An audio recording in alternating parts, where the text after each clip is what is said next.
There are things the mind dismisses because it has no other choice. Not because they aren't real, but because believing them is a door the mind knows better than to open. James had always been a practical man. He didn't believe in anything he couldn't explain. Right up until the Tuesday morning in November, when his reflection moved a heartbeat late.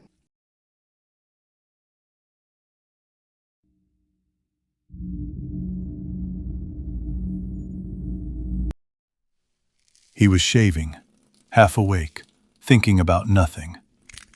He flicked his wrist to shake off the water, a small, quick movement, and watched the mirror. The reflection did it too, but not at the same moment. Just after.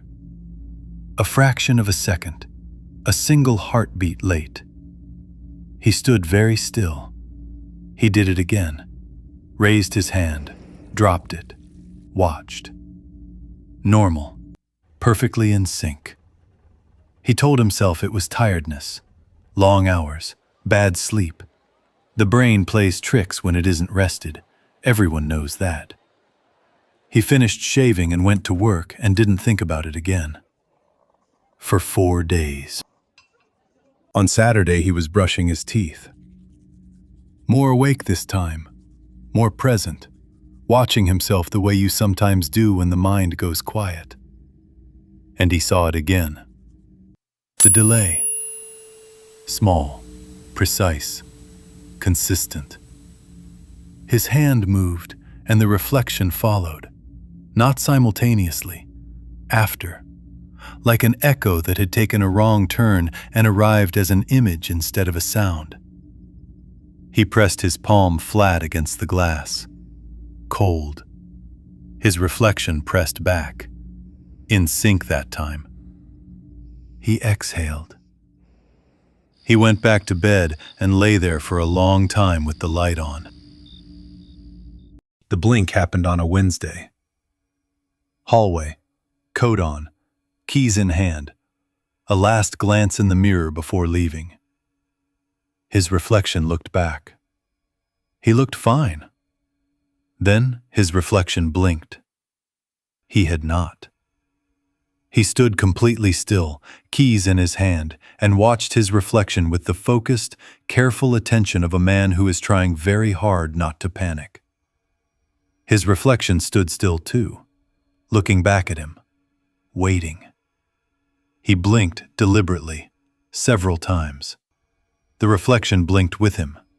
Perfect, synchronized, normal. He left for work. He sat through 3 meetings without hearing a word of any of them. On his lunch break, he searched his symptoms. Visual processing disorder, dissociation, migraine aura, eye strain, sleep deprivation. He found explanations for all of it, reasonable explanations, medical explanations, the kind that fit neatly into the world as he understood it.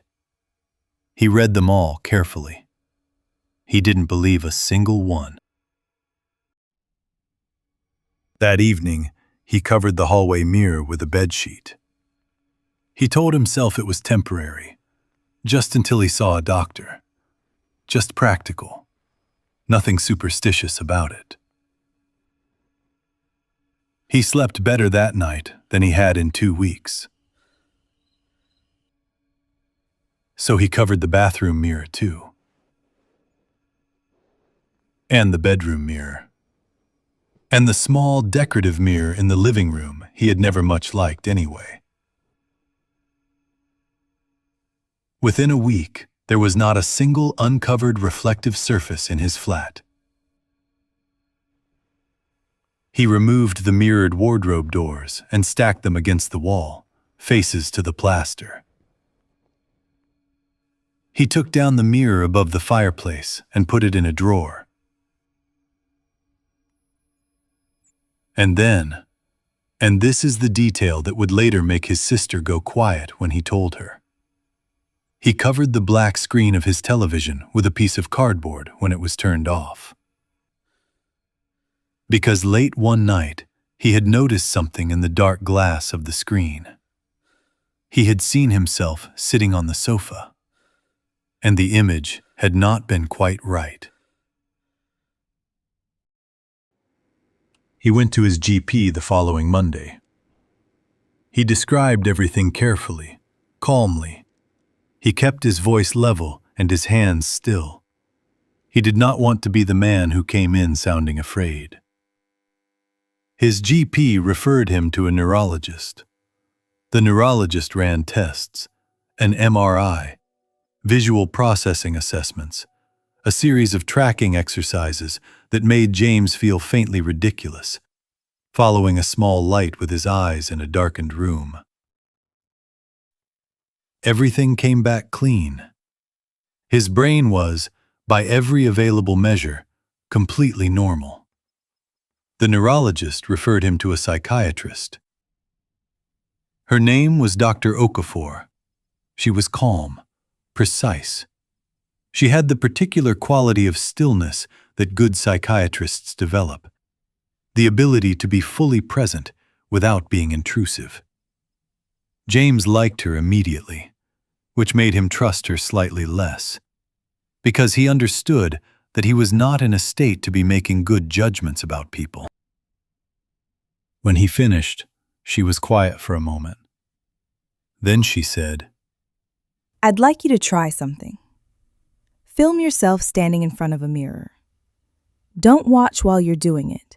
Just film it, then watch the footage back. Sometimes seeing ourselves from outside our own perspective helps recalibrate what the mind is processing incorrectly." James went home. He uncovered the bathroom mirror for the first time in 11 days. He propped his phone against the soap dispenser, pressed record. He stood in front of the mirror for 90 seconds, raised his hand, lowered it, blinked, looked. He saw the delay immediately, the same as always, the same low, nauseating certainty. He stopped the recording. He picked up his phone. He watched the footage back. In the footage, there was no delay. His reflection moved perfectly in sync. Every movement matched. Every blink landed at exactly the right moment. He watched it 3 times, 4 times, pausing and replaying. Normal. Completely, undeniably normal. He sat on the edge of the bath for a long time. So it was him. It had to be him. Some fault in the mechanism by which his brain interpreted what his eyes were seeing, manufacturing a delay that didn't exist. The psychiatrist had been right. The neurologist had been right. There was nothing wrong with the mirrors. There had never been anything wrong with the mirrors. He felt relief so profound it was almost grief.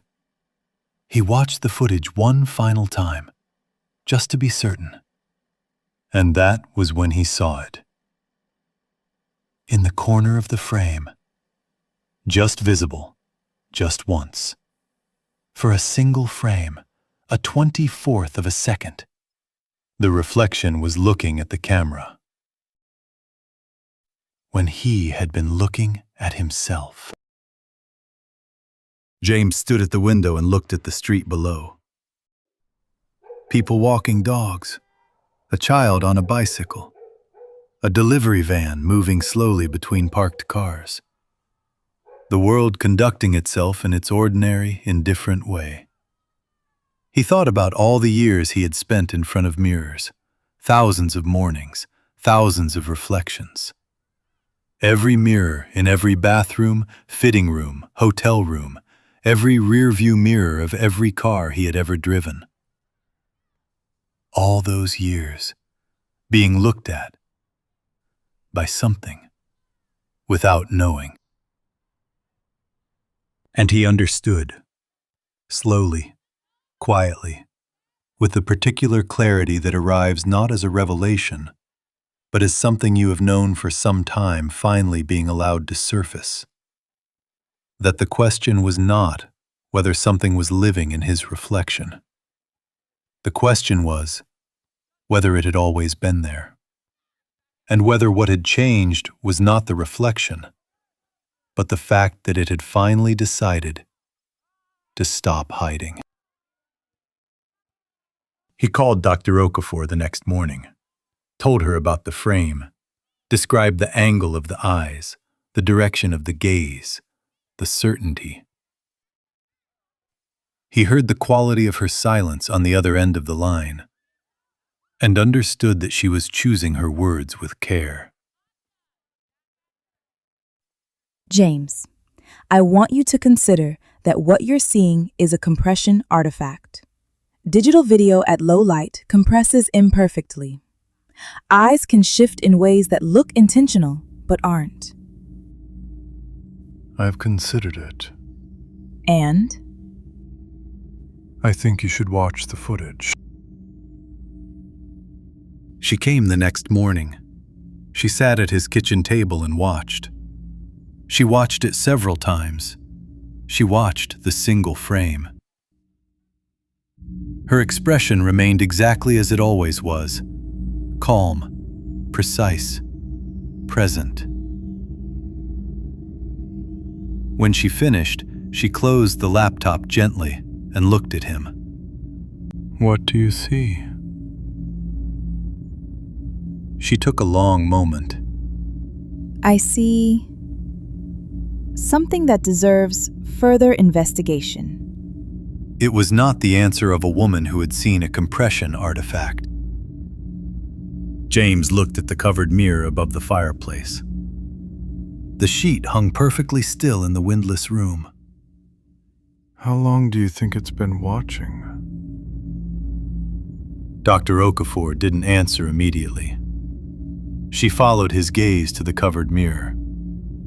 Then she said something he would think about for the rest of his life. I think the more important question is why it wanted you to know.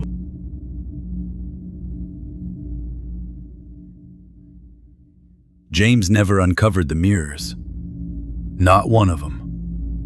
But some nights, late when the flat was quiet and the city had settled into its low murmur, he would stand in the hallway in front of the sheeted mirror and simply be still. Not pulling the sheet back, not looking, just standing there. Present, acknowledged. On those nights he sometimes had the feeling, quiet, certain, impossible to explain, that something on the other side was doing the same thing. Standing, present, waiting for nothing in particular, just letting him know it was there. It had always been there. And now, at last, so had he. If you like psychological horror stories, subscribe to Echoes at 3 a.m.